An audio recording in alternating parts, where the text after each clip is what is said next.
بسم اللہ الرحمن الرحیم۔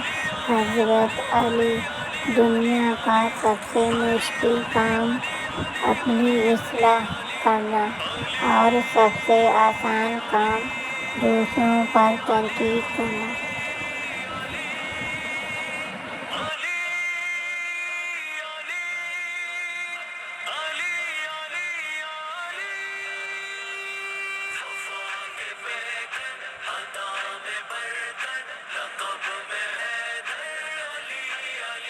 اپنی نیکی چھپانا آپ کی سوچ کا امتحان ہے اور دوسروں کے گناہ چھپانا آپ کے کردار کا امتحان ہے۔